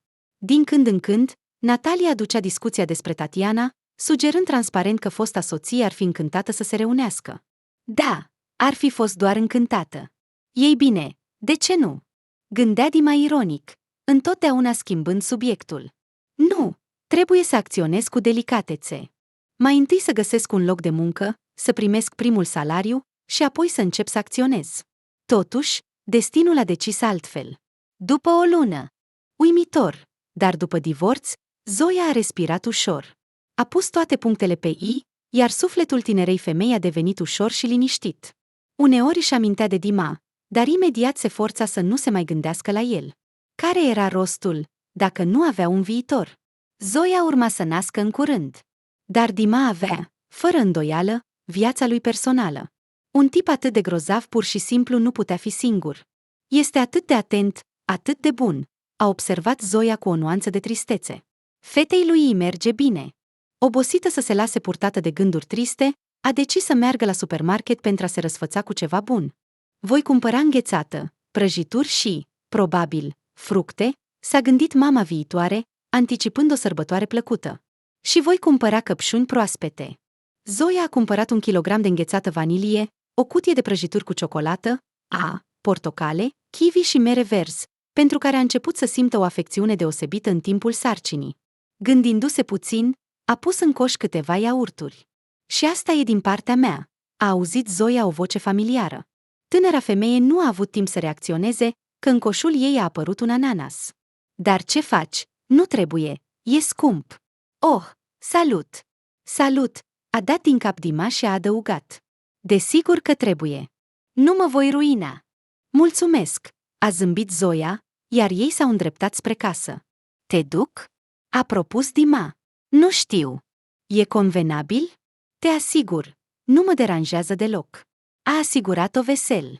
Pe drum, tinerii au vorbit, ca înainte. Iar când au ajuns la blocul unde locuiau părinții Zoiei, ea a simțit brusc o tristețe insuportabilă. Zoia înțelegea perfect că nu le este dat să fie împreună. Cu toate acestea, inima ei refuza categoric să asculte vocea rațiunii. Zoia a spus în șoaptă lui Dima, da, probabil că ți se va părea o nebunie. Da. E. Zoia, Te iubesc. Și vreau să fiu cu tine. Cam așa. Dima, dar așa ceva nu se întâmplă, a spus Zoia timid. Se întâmplă și nu se întâmplă, a șoptit el și a început să o sărute pe cea care nu ieșea din capul lui. Imaginându-și reacția lui Maxim, dacă ar afla despre asta, tânăra femeie a chicotit. Și ce se va întâmpla?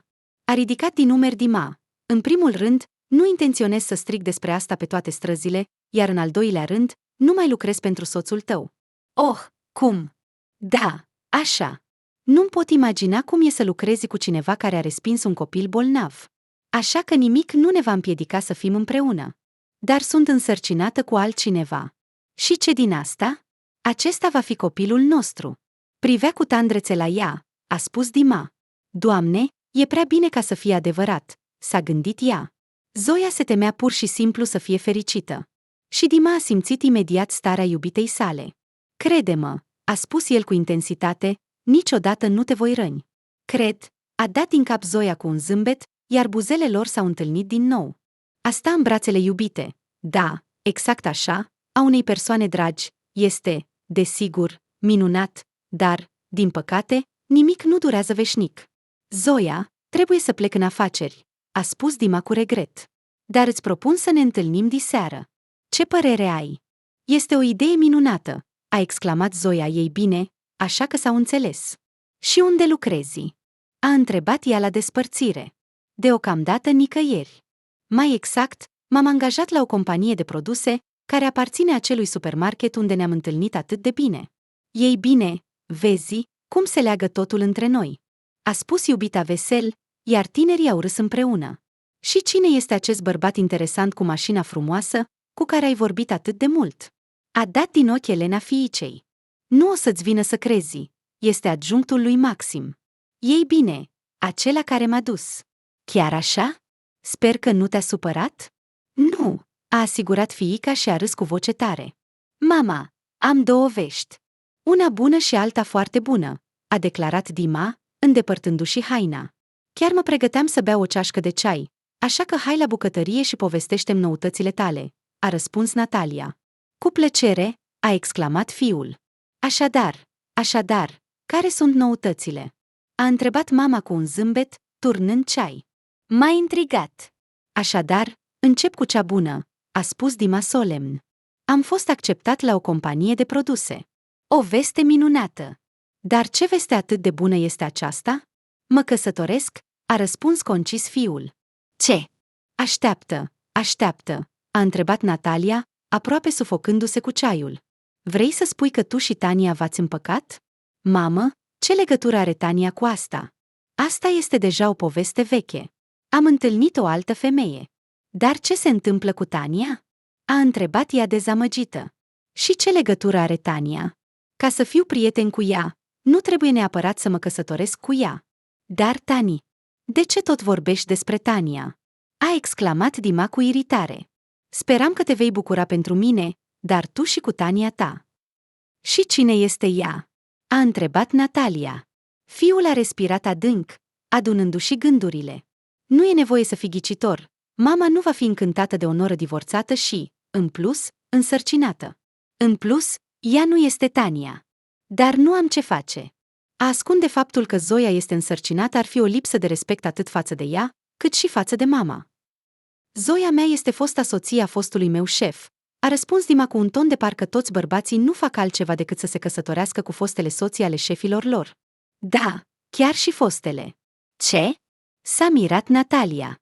Da, exact aceea. Recent, Maxim Victorovici a divorțat, iar noi, cu fosta lui soție, ne-am îndrăgostit unul de celălalt. Este vorba despre cea pe care o duceai? Aha! Era greu să o surprinzi pe Natalia, dar după vestea pe care fiul i-a dat-o, capul ei a început să se învârtă. Asta chiar este o telenovelă, a gândit Natalia și a întrebat. Dar cum a fost posibil să vă îndrăgostiți unul de celălalt? Sper că șeful tău nu te-a dat afară pentru că tu și soția lui, ei bine, i-ai pus coarne? Nu, a asigurat Dima și s-a gândit, cum să fac cu sarcina Zoiei și, în special, cu motivul divorțului? Decidând că nu este un păcat să mintă puțin, a spus. Dar asta nu este tot. Nu este tot, a suspinat mama teatral. Da, Zoia este însărcinată de fostul ei soț. Dima se aștepta ca mama să izbucnească în țipete de genul ai înnebunit? De ce să am onoră cu un copil străin, doar peste trupul meu? Dar, spre uimirea lui indescriptibilă, Natalia a spus: Ei bine, adu-o să ne cunoaștem. Chiar mă interesează ce fel de pasăre este aceasta care s-a dovedit a fi mai bună decât Tania. Sâmbătă, la ora 7. Dima i-a fost atât de recunoscător mamei pentru reacția ei, încât nu a observat mențiunile despre fosta sa soție. Mamă, te iubesc, a exclamat el și, sărutând-o pe obraz, s-a dus în cameră să o sune pe Zoia, iar Natalia, zâmbind viclean, a sunat-o pe Tania. Este o catastrofă. Până în ultima clipă am sperat că tu și Dima vă veți împăca, dar, din păcat. Natalia, dar nu erau semne de acest lucru. Și Dima, mai devreme sau mai târziu, și-ar fi găsit o femeie. Spune-mi, nu ți-ar plăcea să te împaci din nou cu Dima? A întrebat Natalia. Tania s-a gândit. Ideal, desigur, ar fi fost să se întâmple asta. Natalia este atât de drăguță, le spunea ea prietenelor, iar acestea îi invidiau prietenia cu actrița cândva populară. Desigur, fosta soacră și nora continuau să comunice mult, dar cât de bine era când locuiau sub același acoperiș. Cu atât mai mult cu cât, a spus Natalia, casa de la țară va fi gata în curând. Atunci se putea organiza o petrecere grozavă și să se distreze pe cinste. Așa că mai degrabă da decât nu, ceea ce Tania i-a spus fostei soacre. Ei bine, voi face tot ce-mi stă în putință, a spus Natalia misterios. Pregătindu-se pentru cină la viitoarea soacră, Zoia a ales cu grijă o ținută. Până la urmă, mergea în vizită la o fostă, dar populară actriță, care știa cu siguranță ce înseamnă o îmbrăcăminte bună.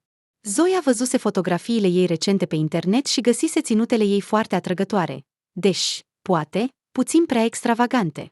În cele din urmă, Zoia a ales o rochie cu talie înaltă de culoare albastră, cu un decolteu frumos și mâneci înguste, decorate cu volane din dantelă.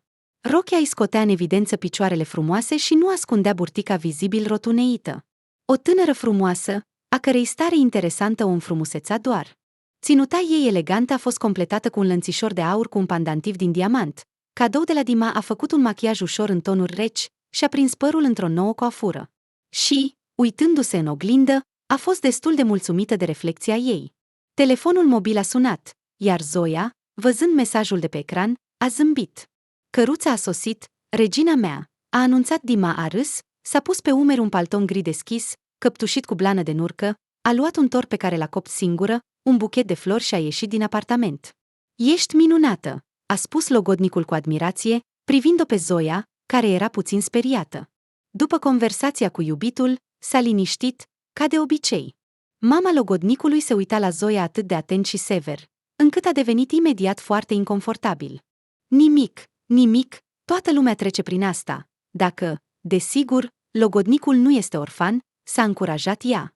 La amintirea logodnicului orfan, Zoia s-a simțit și mai rău. Dar asta era deja în trecut. Acum avea de îndeplinit sarcina de a-i plăcea viitoarei soacre. Ce să facem? Să începem. Bună ziua! A zâmbit larg Zoia mamei logodnicului, oferindu-i tortul și buchetul. Mulțumesc, dar eu nu mănânc tot felul de torturi, bomboane, a spus Natalia cu superioritate. Dulcele este dăunător pentru siluetă. Ei bine, nu-i nimic, îl vom mânca noi, a spus Dima fără gris. Vezi, mamă, nu știi ce refuzi. Zoia l-a copt singură. Știi ce bucătăreasă grozavă este? Mama a dat doar din cap cu dispreț. La buchet s-a uitat doar cu o privire, după care a dus florile într-o direcție necunoscută și, cu același cu un ton disprețuitor, a invitat fiul și oaspetele la masă. Sincer, Zoia dorea cel mai mult să fugă din acest apartament. Și cu cât mai departe, cu atât mai bine. Dar nu avea ce face. Venise să se întâlnească cu mama logodnicului. Dar va locui cu Dima, așa că Zoia a făcut pe cineva care nu a fost deloc deranjat de o primire atât de rece. Și, urmându-le pe Dima, s-a așezat la masă. Ce vreți să beți? A întrebat Natalia. Aș bea un coniac, a răspuns fiul. Dar tu, draga domnișoară? Evident, amintindu-și de regulile etichetei și legile ospitalității, a întrebat-o pe Zoia cu amabilitate. Tonul ei prietenos i-a dat speranța că nu totul este pierdut, iar Zoia a răspuns cu un zâmbet. Eu aș bea suc. Suc? Ah, da, desigur. Nu a spus nimic despre starea Zoiei, dar aceasta înțelegea perfect despre ce a tăcut mama logodnicului. Oaspetele a auzit-o cum îi vorbește. Pur și simplu, de obicei, fetele tinere vin să se prezinte părinților logodnicilor fără așa un devotat. Înțelegând că Rana se bucura, Zoia s-a descurajat din nou. Hai să servim, a spus cu grijă Dima. Mulțumesc! A scos ea din sine, sperând din toată inima că acest joc al fostei actrițe se va termina, dar acestea erau doar florile. Nu îți stă bine nuanțele de albastru. Îți recomand să alegi haine de alte culori, a declarat Natalia. Dar mie îmi place. A intervenit logodnicul, încercând din răsputeri să dezvăluie atmosfera pe care mama, fără îndoială, o intensificase intenționat. Dar Zoia este frumoasă în orice ținută. Dar pentru tine va fi atrăgătoare chiar și într-un sac de cartofi, a observat mama cu o ironie. Totuși, este normal. Asta este dragostea. Iar când Dima a ieșit la toaletă, Natalia a spus: Știți, Zoia, ești o femeie foarte simpatică și nu mă îndoiesc că îi placi foarte mult fiului meu. Dar în locul tău, draga mea, nu aș avea iluzii. Dima o iubește încă foarte mult pe Tatiana, soția lui. Dar tu, să spunem așa, ești o înlocuire temporară în timpul certurilor. Soția? A întrebat Zoia, uitându-se uimită la viitoarea soacră. Oh, înțeleg că nu ești la curent. A spus Natalia cu un ton semnificativ. Nu sunt la curent cu ce? Vocea lui Dima a sunat atât de neașteptat încât ambele femei au tresărit. Asta este despre Tania. Și ce legătură are Tania? A întrebat Dima, ridicând sprâncenele. Noi am divorțat, iar acum vreau să-mi construiesc o familie cu o altă femeie. Iar Tatiana nu înseamnă nimic pentru mine, la fel cum nu înseamnă nimic pentru ea. Nu este adevărat. Tania suferă din cauza divorțului vostru și te întreabă mereu despre tine, a replicat Natalia cu ostilitate. Ei bine, cine știe ce întreabă ea? Poate doar din politețe. Iar despre suferințele ei, mai bine povestește cu altcineva. Iarnă, a intervenit Zoia. Da, sufletul meu, cred că mă voi întoarce acasă. Atunci hai să plecăm. A răspuns Dima cu disponibilitate, înțelegând că nu se așteaptă la nimic bun de la cină. Nu, mai bine chem un taxi. Ce taxi? Te duc eu, și asta nu se discută. Pe drum, Dima i-a povestit Zoiei despre căsnicia lui scurtă și complet inutilă cu Tatiana. Am impresia că ea a fost căsătorită nu cu mine, ci cu mama, a râs el. S-au împrietenit pe baza băuturii. Băuturii? Aha! Și atunci Zoia și-a amintit cum mama vecină povestise că, cu mulți ani în urmă, Natalia Goroțcaia, bine băută, dădea în parc ceva de genul unui interviu improvizat. Oamenii se amuzau de actrița care aproape ieșise din circuit, dar i-a părea că nu observă. S-a gândit cât de greu i-a fost lui Dima cu o astfel de mamă și a fost cuprinsă de o milă întârziată. Bietul meu! A scăpat Zoia și a strâns mâna iubitului. Totul va fi bine. În acea seară, amândoi au simțit că au devenit mai apropiați și mai dragi unul altuia. Revenind acasă, Dima Bezobiniacov i-a spus mamei că o iubește pe Zoia și că nunta lor este o chestiune decisă. Așa că uită de Tatiana. Acceptă și nu mai face nicio neplăcere. Natalia a vrut să conteste ceva, dar, întâlnind privirea hotărâtă a fiului, a renunțat imediat la această idee. Întâlnirea cu părinții Miresei a decurs fără probleme. De data aceasta, Mihail și Elena au fost încântați de ginere. Impresia plăcută despre Dima a fost atât de puternică încât nici nu au observat nici superioritatea Nataliei, nici ținuta ei prea extravagantă în roșu și aur. Actriță! Așa că să fie! Au decis ei în unanimitate. Fiule, am o rugăminte pentru tine, a spus Natalia când s-au întors acasă după întâlnirea cu viitorii rude. Sper că nu este nimic deosebit? A întrebat Dima, aruncând o privire semnificativă mamei. Nu, a asigurat ea. Atunci, spune-mi, poate în ziua nunții tale cu Zoia să mă îmbrac în ceva deosebit, super extravagant? Da, desigur, poți. Mulțumesc, fiule. Natalia i-a mulțumit din suflet lui Dima și l-a sărutat pe obraz. În ziua nunții, Natalia s-a trezit puțin mai devreme și a dispărut undeva, lăsându-le mesajul: ne vedem la oficiul stării civile. După cumpărarea miresei, cu 5 minute înainte, tinerii căsătoriți, așa cum se cuvine, au plecat la înregistrare. Și prima persoană pe care au văzut-o a fost Natalia, într-o rochie de mireasă splendidă. Dima s-a apucat de cap, dar cu tristețe a realizat că, de fapt, El a dat acordul pentru asta. Da, dar de unde să știu eu că super extravaganta ei ținută va fi o rochie de mireasă? S-a gândit logodnicul în disperare. Copiii au sosit. A cântat Natalia cu o voce adorabilă. Și fiul a realizat cu tristețe că mama, ca și în alte situații, era și sub influența alcoolului. S-a apropiat de Dima și Zoia, iar în răspuns la privirea uimită a miresei a spus: „De ce ne uităm așa? Ești împotriva faptului că eu sunt în rochie de mireasă?” Zoia a ridicat din umeri. „De ce nu? Îmbracă-te cum vrei.” Dar Natalia nu se oprea, dorind evident să o scoată din sărite. „Sunt în rochie de mireasă pentru că acesta este și sărbătoarea mea. Apropo, fiul meu mi-a dat permisiunea.” Zoia, nevrând un scandal, i-a spus doar o frază. Ce ar face copilul ca să se distreze? Mama logodnicului a clipit din ochi. O singură frază simplă a cufundat-o în tristețe. Și asta pentru că Dima era nevoit să o pronunțe de câteva ori pe zi. „Copil”, a șoptit ea aproape neauzit și a repetat din nou. „Copil? S-au căsătorit fără să se căsătorească. Ce se va întâmpla apoi?”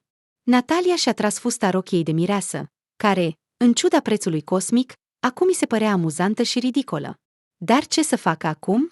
Mai erau 10 minute până la înregistrare. Asta e tot, s-a gândit Natalia cu dispreț, uitându-se la Zoia. Ce face Natalia? S-a mirat prietena familiei, Marina Vasilievna. Sau așa a fost planificat? „Desigur”, a exclamat ea, hotărând să se agațe de această idee. „Ce altceva ar fi trebuit să fac? Eu sunt, deși fostă, dar actriță.” Clar, prietena a zâmbit, întrebându-se ce legătură are rochia de mireasă, care ar arăta minunat pe o mireasă tânără. Dar trădător a îmbătrânit-o pe doamna care avea puțin peste 50 de ani. Alți oaspeți se uitau și ei cu nedumerire la Natalia.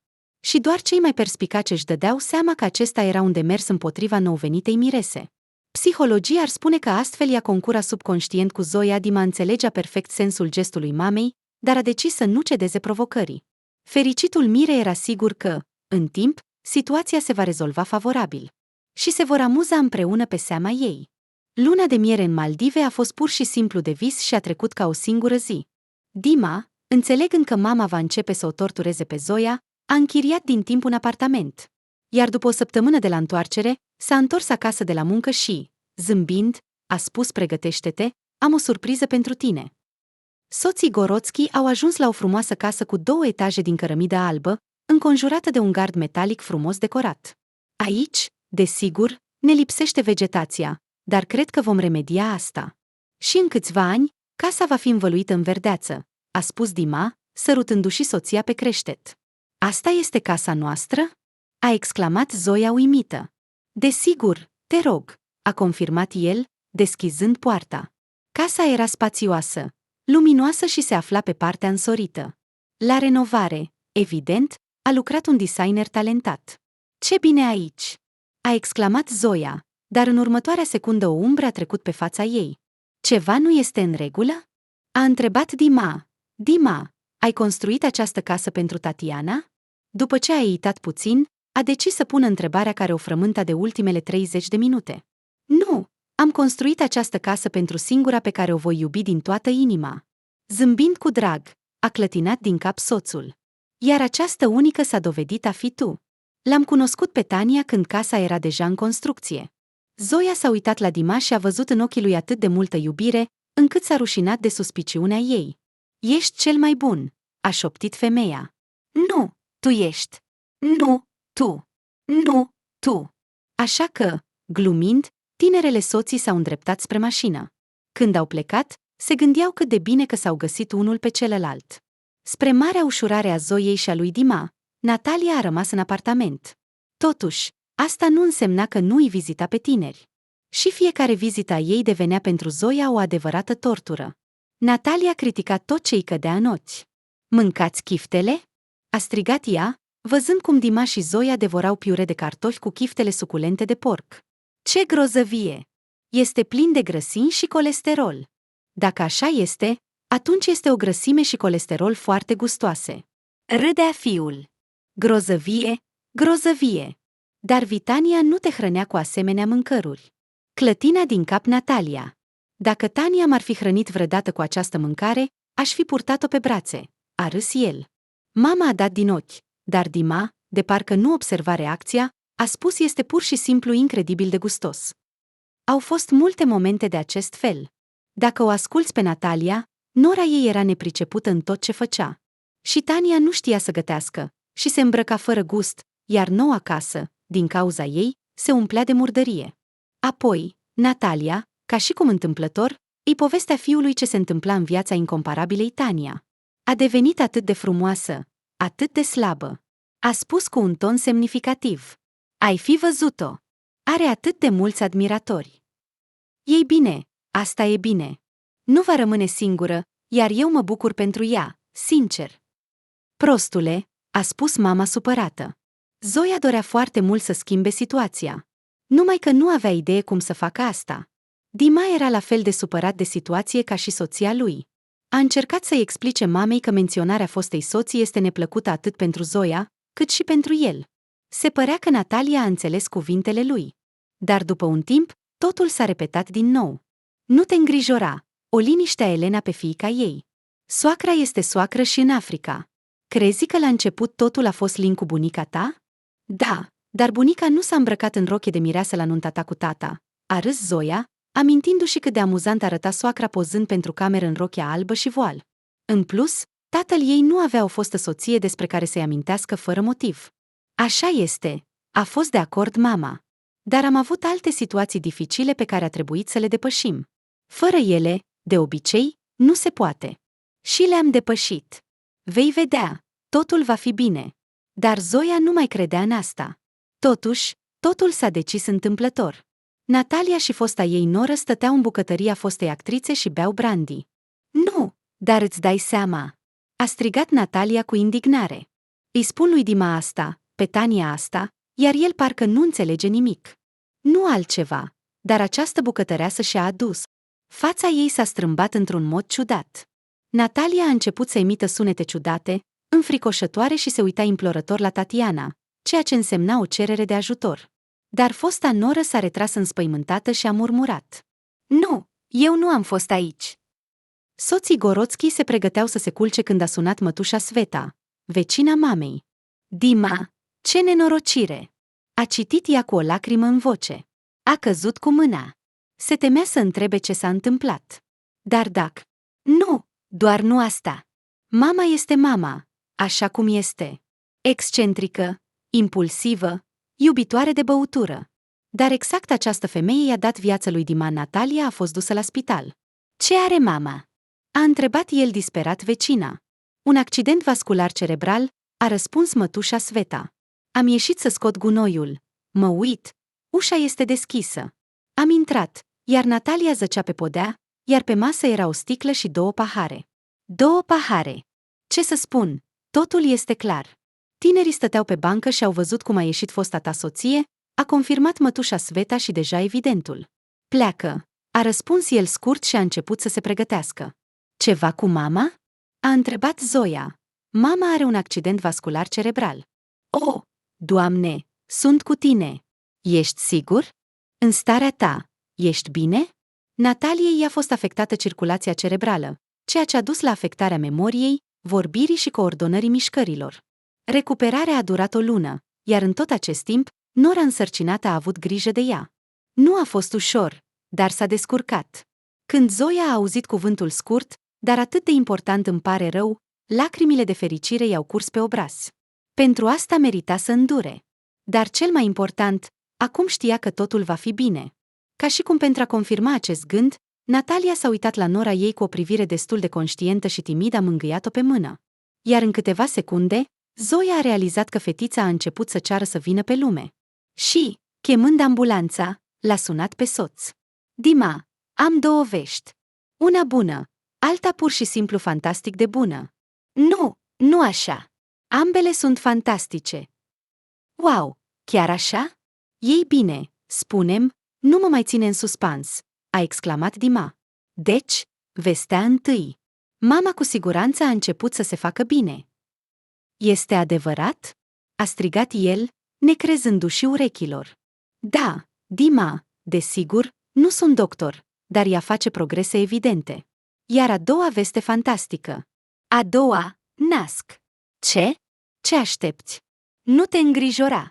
În primul rând, am chemat deja ambulanța, iar în al doilea rând, prima naștere este un proces lung. Am înțeles, vin, a spus Dima vesel. A trecut un an. Ce minunat este să fii bunică, a spus Natalia, mângâind-o pe Alice, care a împlinit un an. Iar sărbătorita stătea pe genunchii ei și sugea o bucată de banan. Da, acest rol îi se potrivește mult mai bine decât imaginea unei doamne extravagante, a spus fiul. Acum cum e, doamnă? A amenințat mama în glumă. Boala a schimbat-o mult pe Natalia. A renunțat la alcool și acum privea multe lucruri diferit. Natalia o adora pe nora ei, care, fiind însărcinată, a avut grijă de ea când era bolnavă. De asemenea, fosta actriță și-a găsit fericirea în fața unui vechi admirator pe nume Valerii, cu care s-a întâlnit în centrul de reabilitare. Cavalerul Nataliei stătea mândru alături de ea și o privea cu ochi îndrăgostiți. Anul trecut a fost plin de încercări pentru familia lor. Prognoza medicilor cu privire la sănătatea Alicei s-a dovedit a fi corectă, dar au reușit să facă față împreună. Fetița a fost supusă operațiilor necesare, iar acum nu se mai putea spune că s-a născut bolnavă. Îți amintești că ți-am spus că totul va fi bine, a șoptit Elena fiicei sale. Da, cum să nu mă amintesc, a spus ea cu un zâmbet gânditor. Despre ce ne șoptim? A întrebat soțul. Despre faptul că viața este minunată, a răspuns Zoia, și pentru asta merită să bem, a proclamat Natalia. Unde este sucul meu de rodie? Toți cei prezenți au râs vesel. Și Dima a început să toarne băuturi pentru toată lumea.